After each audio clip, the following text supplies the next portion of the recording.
You're standing on the bridge of a destroyer in absolute darkness. It's 3 in the morning on October 25th, 1944. The water around you is black glass. The air tastes like fuel oil and sweat. Your ship is 1,800 tons of steel, 5 inches of armor, torpedoes and tubes, and guns that can fire 15 rounds a minute. You're moving at 30 knots toward an enemy fleet that outweighs you 6-1. Somewhere out there in the night, 2 Japanese battleships are coming through the strait. Battleships with 14-inch guns. Battleships that can sink you with a single salvo from 12 miles away while you're still trying to get into torpedo range. Your captain has just received the order. Close to 4,000 yards. Launch. Get out. The chances of survival are being calculated in real time by every man on your ship, and the math is brutal. This is Surigao Strait, the last battleship duel in naval history. The night 9 American destroyers charged into the teeth of a Japanese surface fleet and fought one of the most lopsided, tactically brilliant, and violently unforgiving naval engagements of the Pacific War. What happened in those hours revealed something essential about how sea battles had transformed since Pearl Harbor, about the cold geometry of naval warfare, and about what it meant to crew a tin can in the final year of the war. This is the story of the battle itself, the destroyers that fought it, and the men who turned desperation into doctrine. By October 1944, the Imperial Japanese Navy is dying. Not slowly, not gracefully. It's dying in a sequence of catastrophic fleet actions that have gutted its carrier strength, killed its best pilots, and forced its remaining surface units into increasingly reckless operations. The Marianas have fallen. The Philippines are next. And if the Philippines fall, Japan loses access to the oil, rubber, and raw materials that keep its war machine alive. So Tokyo makes a decision. One last coordinated thrust. 3 separate Japanese fleets will converge on Leyte Gulf from different directions, smash through the American amphibious forces supporting the invasion, and destroy the troop transports before the beachhead can be reinforced. It's a plan born of desperation, but desperation sharpened into something operationally coherent. The Northern Force, built around Japan's remaining carriers, will act as bait, drawing away Admiral Halsey's fast carrier task force. The Central Force, built around the super battleships Yamato and Musashi, will punch through San Bernardino Strait and hit the landing beaches from the north. And the Southern Force will come up from the south through Surigao Strait, link up with the Central Force, and complete the encirclement. It's the Southern Force that concerns us here. 2 separate groups. The first is commanded by Vice Admiral Shoji Nishimura. 2 battleships, Yamashiro and Fuso. 1 heavy cruiser, Mogami. 4 destroyers. The second group, trailing behind, is led by Vice Admiral Kiyohide Shima. 2 heavy cruisers, 1 light cruiser, 4 destroyers. Together, 26 warships, steaming north through the Mindanao Sea towards Surigao Strait, a narrow body of water between Leyte and Dinagat Island that funnels into Leyte Gulf. The strategic logic is clear. If Nishimura's force breaks through, it can bombard the American transports at dawn and create chaos in the landing zone. If it links up with Kurita's Central Force, the Americans face a coordinated 2-front assault with no time to reposition. The plan assumes speed, surprise, and shock. It assumes the Americans won't have time to organize a defense. It assumes wrong. Admiral Jesse Oldendorf is waiting. He commands the fire support and bombardment group for the Leyte invasion. 6 old battleships, most of them raised from the mud at Pearl Harbor. 8 cruisers, 28 destroyers, dozens of PT boats. And he knows the Japanese are coming. American submarines have spotted Nishimura's force. Reconnaissance aircraft have tracked it. Oldendorf has hours to prepare, and he uses every second. He positions his battleships in a line across the northern mouth of the strait. The cruisers are deployed on both flanks. The destroyers are sent south in 3 groups, positioned to intercept the Japanese as they move up the channel. And the PT boats are scattered along the approach, acting as early warning pickets and nuisance attackers.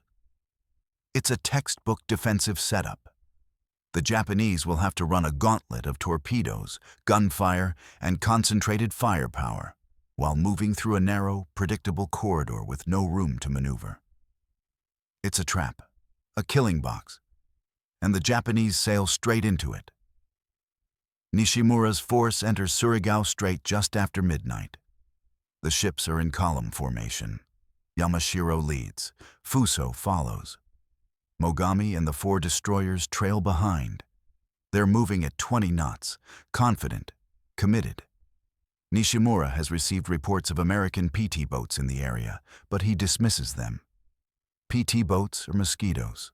Annoyances. They can't stop battleships. He's right about that. But he's wrong about what's waiting further up the strait.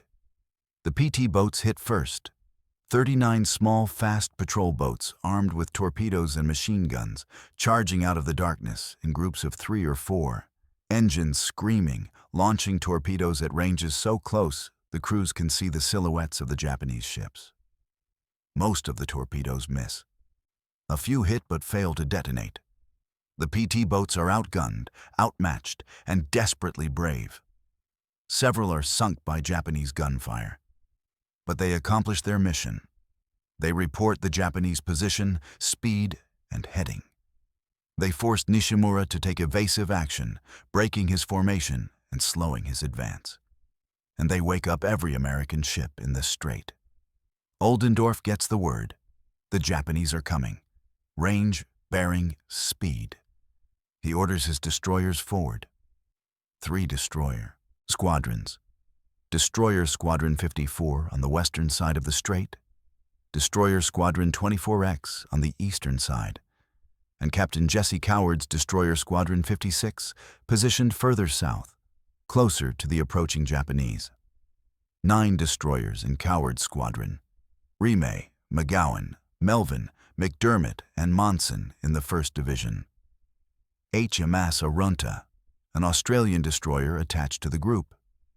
Killen, Beale, and Hutchins in the 2nd Division, all of them Fletcher class or near equivalents, all of them armed with 5-inch guns and quintuple torpedo mounts, all of them significantly smaller, lighter, and more fragile than anything in Nishimura's column. The mission is straightforward. Close to torpedo range. Launch a coordinated attack. Withdraw under smoke before the Japanese battleships can obliterate you with return fire. It's a tactic the U.S. Navy has drilled into its destroyer crews since the start of the war. Aggressive, precise, suicidal, if mistimed. Coward splits his squadron. The 1st section, Remay, McGowan, and Melvin, will attack from the west. The 2nd section, McDermott and Monson, will attack from the east. Arunta will provide gunfire support. The remaining destroyers will hold back, ready to exploit any openings. At 02:30 hours, the American destroyers begin their approach. They're running dark, no lights, minimal radio, navigation by radar, and dead reckoning. The Japanese are 12 miles away, clearly visible on radar screens as a tight column of blips moving steadily north. The range closes. 10 miles, 8, 6. The American crews are at battle stations, torpedo men standing by their tubes, gun crews tracking targets, damage control parties ready below decks. Everyone is silent. Everyone is waiting. At 5 miles, the Japanese open fire. Not at the destroyers. They can't see the destroyers yet. They're firing at the PT boats, still harassing their flanks. But the gunfire lights up the night.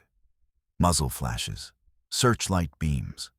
The entire Japanese column is suddenly visible, silhouetted against their own gunfire. The American destroyers accelerate. 30 knots, 32. They're zigzagging now, changing course every few minutes to throw off Japanese rangefinders. The range drops to 4 miles, 3.5. The lead destroyers turn to unmask their torpedo tubes. On Rime, McGowan, and Melvin, fire control solutions are locked in. Distance, speed, bearing. The torpedoes are set to run shallow and fast, spreading out in a fan pattern to maximize hit probability. At 0300 hours, Rime launches 10 Mark 15 torpedoes, ripple-fired from her port tubes, each one 20 feet long, carrying 825 pounds of high explosive, running at 46 knots toward targets 3 miles away. McGowan launches seconds later. Then Melvin, 30 torpedoes in the water, running hot, straight, and normal. On the eastern side of the strait, McDermott and Monson launch simultaneously. Another 20 torpedoes, 50 total, churning through the dark water toward Nishimura's column. And then the destroyers turn hard, lay smoke, and run. Here's what you need to understand about destroyer tactics in 1944. You're not built to slug it out with battleships. You're not armored. You're not big. A direct hit from a 14-inch shell will crack your hull open like a tin can and detonate your magazines. Your survival depends entirely on speed, maneuverability, and the ability to disengage before the enemy can land a killing blow. So you close fast, you launch, you disappear. If you hesitate, if you stay in the fight even 30 seconds too long, you die. The math is that simple. The American destroyers are running at flank speed now, 35 knots, throwing up smoke screens that roll across the water in thick black clouds. Behind them, the Japanese are reacting. Searchlights sweep the darkness. Secondary batteries open fire, trying to bracket the fleeing destroyers with 5-inch and 6-inch shells. The Americans are weaving, changing speed, presenting the smallest possible target. Rime takes a hit. A 5-inch shell from one of the Japanese destroyers punches through her starboard side, detonates in a berthing compartment. Kills 3 men, starts a fire. Damage control teams flood the space, smother the flames, shore up bulkheads. The ship stays in formation, still making 30 knots. McGowan is straddled by a salvo from Mogami. Shells land 50 yards off her port beam, then 50 yards off starboard. The next salvo will be dead on. But the next salvo never comes because the torpedoes arrive. The first hit is on Fuso. A single Mark 15, running true, slams into her port side amidships. The explosion is catastrophic. Fuso is an old ship, a dreadnought commissioned in 1915, upgraded multiple times, but still fundamentally a World War I design. Her torpedo protection is outdated. The warhead detonates inside her hull, floods 2 boiler rooms, knocks out power to half the ship. She begins to list. 2 minutes later, another torpedo hits Fuso, this time aft. The explosion is even worse. It ruptures fuel tanks, ignites aviation gasoline, sets off secondary explosions in her aft magazines. The entire stern of the ship is engulfed in flames. The list increases. 14 degrees, 18, 22. Men are scrambling topside. Damage control parties are trying to counter flood, but the flooding is faster than they can manage. At 0310, Fuso's hull breaks in half. The bow section stays afloat, drifting north, burning. The stern section capsizes and sinks almost immediately. Over 1,200 men go into the water. Fewer than half will survive the night. Nishimura doesn't know Fuso has been hit. He doesn't know she's sinking. He's on Yamashiro's bridge, still pushing north, still committed to the attack. His destroyers are reporting torpedo wakes. His lookouts are reporting American destroyers withdrawing to the west. His radar operators are trying to track multiple small, fast-moving contacts in the darkness. But he has no clear picture of the battlefield. He doesn't know how many American ships are in the strait. He doesn't know about the battleships waiting at the northern end. All he knows is that he's taken losses, he's still moving, and his mission is to break through. He orders the column to continue north, maximum speed. Behind him, Fuso is dying. Ahead of him, 6 American battleships are loading their guns. Let's pause here and talk about what just happened. 9 American destroyers charged a superior enemy force in the middle of the night. Launched 50 torpedoes at point-blank range by destroyer standards, sank 1 battleship, damaged another, and withdrew with minimal casualties. It's a textbook torpedo attack. Aggressive, coordinated, executed with precision. But this is only the first phase. Nishimura's force still has 1 battleship, 1 heavy cruiser, and 4 destroyers. They're still advancing. And now they're about to encounter the second wave of American destroyers. Destroyer Squadron 24X is waiting on the eastern side of the strait. Hutchins, Bosch, Daly, Beale, Killen, Coney, and Benion. 7 more destroyers, positioned to hit the Japanese as they emerge from the southern narrows. The commanding officer is Captain K.M. McMains. His orders are identical to Coward's. Close. Launch. Withdraw. At 03:20, McMains's destroyers begin their attack run. They're coming in from the east this time, forcing Nishimura to divide his defensive fire between 2 directions. The Japanese are shooting at everything now. Destroyers, smoke, shadows. The strait is lit up by muzzle flashes and searchlights. Shells are falling everywhere. The water is churned into foam by near misses.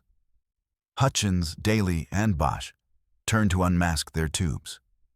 Range, 3,500 yards. They launch. 29 torpedoes. The fish are in the water, running toward Yamashiro, Mogami, and the Japanese destroyers. Killen and Beale follow. Another 14 torpedoes. The Japanese see them coming.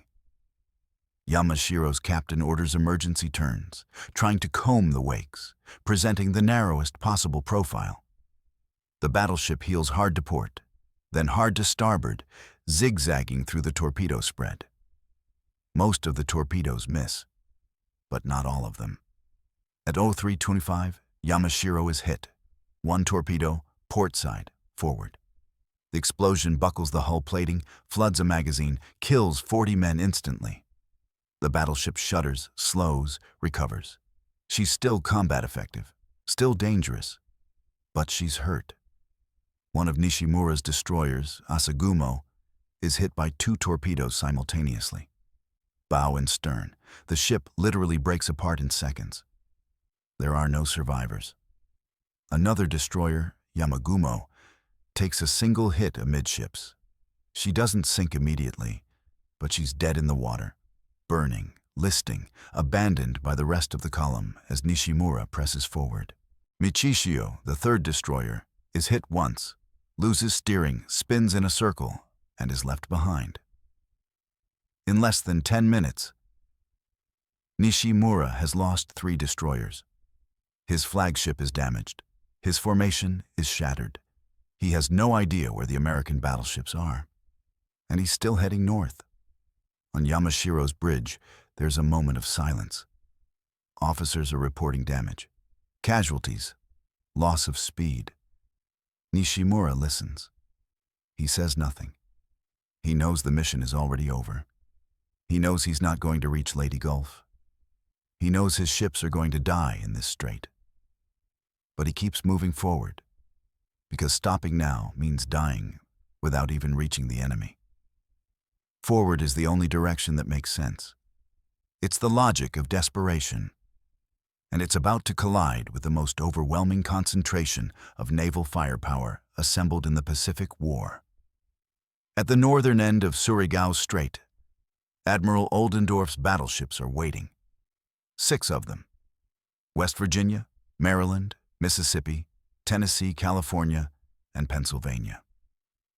5 of these ships were at Pearl Harbor on December 7, 1941. 3 of them were sunk in the harbor and raised months later. Now they're here, blocking the strait, guns loaded, fire control radars tracking the approaching Japanese column. This is poetic, symmetrical. The ships that were caught by surprise at Pearl Harbor are now waiting in ambush at Surigao Strait. But it's not poetic to the men on those ships. It's just another night action, another target, another mission. The battleships are deployed in a line of battle across the mouth of the strait, a formation that hasn't been used in a major naval engagement since Jutland in 1916. They're steaming slowly east to west, back and forth, maintaining position. The cruisers are on the flanks, ready to add their gunfire to the barrage. Every ship is tracking the Japanese on radar. Range, bearing, speed. The fire control computers are calculating solutions. Turrets are trained south. At 0351, West Virginia opens fire. Her radar-directed fire control system locks onto Yamashiro at a range of 2,800 yards, just under 13 miles. Her main battery, 8 16-inch guns and 4 turrets, fires a full salvo. 1,400 pounds of steel per shell, leaving the barrels at 2,500 feet per second, arcing through the darkness. 90 seconds later, the shells arrive. The first salvo straddles Yamashiro. The second salvo hits. One shell punches through the battleship's superstructure and detonates inside the bridge. Admiral Nishimura is killed instantly. Most of his staff dies with him. The ship's command structure collapses in a single explosion. The other American battleships open fire. Tennessee, California, Maryland, Mississippi. Salvo after salvo, dozens of heavy shells falling on Yamashiro every minute. The Japanese battleship is bracketed, straddled, hit repeatedly. Fires break out across her decks. Turrets are knocked offline. Her speed drops to 12 knots, then 8, then 5. Mogami, trying to maneuver, is hit by cruiser fire. 8-inch shells from the American heavy cruisers tear through her superstructure, destroy her bridge, kill her captain. She turns south, trying to escape, trailing smoke and fire. Yamashiro is still moving, still trying to return fire. Her forward turrets fire a single salvo toward the American line. The shells fall short. She fires again. Short again. She's blind, hurt, flooding, burning. But she won't stop. At 4:09, Yamashiro capsizes. The entire ship rolls over to port, hangs there for a moment, and then slides beneath the surface. Only a handful of men escape. Nishimura is not among them. Shima's group, the second Japanese force, is still approaching from the south. But when Shima sees the wreckage, the burning hulks, the overwhelming American firepower, he makes the only rational decision. He orders a retreat. His ships turn south and run. One of his cruisers, Abukuma, collides with the burning wreck of Mogami in the darkness, damaging both ships. It's chaos, a disaster. By dawn, it's over. Nishimura's entire force is destroyed. 2 battleships sunk. 1 heavy cruiser crippled and later scuttled. 3 destroyers sunk. Only 1 destroyer escapes. Shima's force retreats with minor damage. The Americans lose no capital ships, no cruisers. 1 destroyer, Albert W. Grant, is badly damaged by friendly fire during the night battle, but survives. It's the most lopsided naval victory in modern history. It's the last time battleships will fight battleships. And it's a vindication of the destroyer's role in modern naval warfare. So why did it happen the way it did? Why did 9 destroyers, supported by a larger force, succeed so completely? First, radar. The Americans had it. The Japanese didn't, at least not effective fire control radar. American destroyers could track targets in complete darkness, calculate firing solutions, and launch torpedoes with accuracy that would have been impossible 5 years earlier. Japanese lookouts were still relying on visual observation, searchlights, and luck. In a night battle, that's a death sentence. Second, coordination. The American destroyer attacks were timed, sequential, and mutually supporting. The first wave forced the Japanese to react, break formation, and take evasive action. The second wave hit them while they were still recovering. The battleships finished what the destroyers started. It was a layered defense, every element designed to maximize damage and confusion. Third, terrain. Surigao Strait is a natural choke point, narrow, predictable, with no room for maneuver. The Japanese had to come through in column formation, exposing their flanks, unable to spread out or use their speed. The Americans could position their forces to create overlapping fields of fire, ensuring that every Japanese ship would be hit by multiple attackers. Fourth, doctrine. The U.S. Navy had spent years training for exactly this kind of engagement. Destroyer night attacks, torpedo tactics, coordinated fire control. The Japanese, by 1944, were improvising. Their best officers were dead. Their doctrine was outdated. Their ships were poorly maintained. They were fighting a defensive war with offensive tactics, and it killed them. But there's a deeper truth here. The Battle of Surigao Strait was a trap. The Japanese walked into it because they had no choice. By October 1944, Japan was losing the war on every front. The Philippines were the last line of defense. If the Americans took the Philippines, Japan was cut off from its resource base, its economy would collapse, and the war would be over. So they threw their remaining ships into a desperate all-or-nothing operation, knowing the odds were against them, knowing most of their ships wouldn't come back, but hoping that even a temporary disruption might change something. It didn't. The destroyers stopped them cold. Let's talk about what it was like to be on one of those destroyers. You're part of a crew of 300. You live in cramped quarters, hot in the tropics, always humid, always smelling of fuel oil and sweat and metal. Your bunk is a narrow rack stacked 3 high. You eat in shifts. You stand watch in 4-hour increments. You're always tired, always on edge, always aware that your ship is smaller, lighter, and more fragile than almost anything it might have to fight. Your battle station is assigned. If you're a torpedo man, you're on deck, exposed, working the tubes. If you're a gunner, you're in a mount, enclosed but still vulnerable. If you're in damage control, you're below decks, in the dark, waiting to fight fires, plug holes, shore up bulkheads. If you're in the engine room, you're in the hottest, loudest, most dangerous space on the ship, surrounded by boilers and turbines and steam lines that can kill you instantly if something ruptures. When the alarm sounds for general quarters, you run. You don't walk. You don't hesitate. You go to your station. You strap on your helmet. You check your gear. And you wait. Sometimes you wait for hours. Sometimes the alarm is a false contact. Sometimes it's not. On the night of October 25th, 1944, it's not.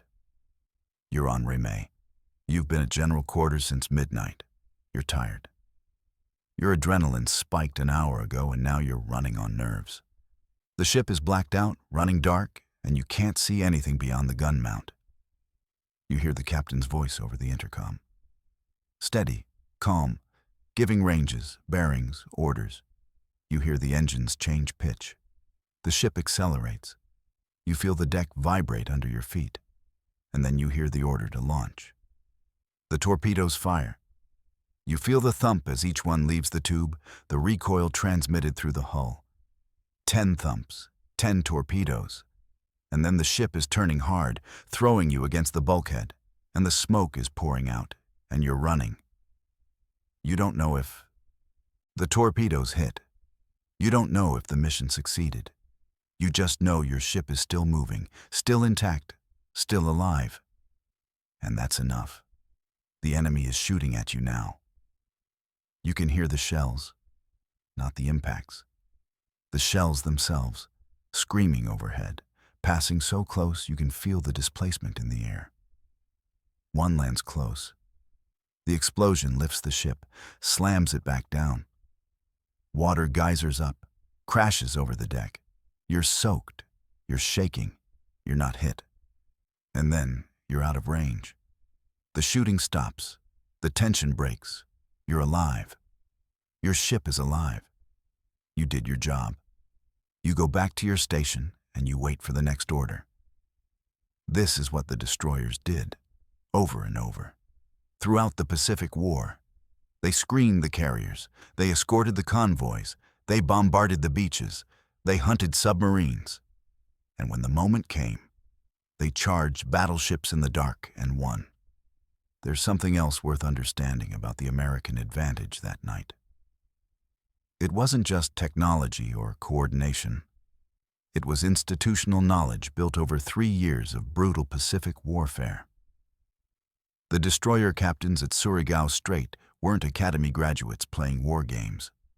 They were combat veterans who'd fought at Guadalcanal, the Solomons, the Central Pacific. They'd survived night actions before. They'd seen what worked and what didn't. They'd watched ships die because of mistakes, hesitation, poor timing. Commander A.E. Jarrell, commanding Remay, had already earned a Navy Cross for action in the Solomons. Lieutenant Commander W.M. Foster on McGowan had survived 3 major engagements. These men knew how to read a radar screen in the dark, how to time a torpedo launch, how to extract maximum performance from ships that were being pushed beyond their design limits every single day. The Japanese, by contrast, were working with fragmentary information and outdated tactics. Their night battle doctrine had been revolutionary in 1942, built around superior optics, aggressive closing speeds, and the long-lance torpedo. But by 1944, that doctrine had been countered, adapted to, and surpassed. The Americans had learned. The Japanese hadn't had time to evolve. Their training programs were gutted. Their experienced officers were dead. The men fighting at Surigao Strait were doing their best with doctrine that no longer matched reality. And there's a human cost to that gap. The Japanese sailors on Yamashiro and Fuso weren't incompetent. They weren't cowards. They were professionals executing orders in a system that had stopped adapting. When Fuso broke in half, when Yamashiro capsized, the men died not because they failed, but because their leadership had failed them months and years before. That's the other truth about Surigao Strait. It wasn't just a tactical victory, it was a systemic one. The U.S. Navy in late 1944 was a learning organization. It absorbed lessons, updated doctrine, trained crews, and pushed technological advantages ruthlessly. The Japanese Navy was fighting with the tactics and technology of 1942. And in naval warfare, that kind of stagnation is fatal. After the battle, the American destroyers conducted search and rescue operations, not for their own crews, for the Japanese survivors floating in the oil-slicked water. It's a detail that doesn't make it into most histories, but it happened. Destroyer crews pulled Japanese sailors from the water, gave them medical treatment, transferred them to transports headed for POW camps. One sailor from McGowan later described fishing a young Japanese officer out of the water near dawn. The officer was burned, exhausted, barely conscious. He was brought aboard, given water, treated by the ship's corpsmen. He didn't speak English. The American sailors didn't speak Japanese. But there was a moment, the sailor said, where the Japanese officer looked at the destroyer's crew and nodded. Just a small gesture of acknowledgement. Human to human. Survivor to survivor. It's easy to romanticize that kind of moment. It's easy to make it mean more than it did. But the sailor who told the story said it mattered to him. He said it reminded him that the men they'd just been trying to kill weren't abstractions.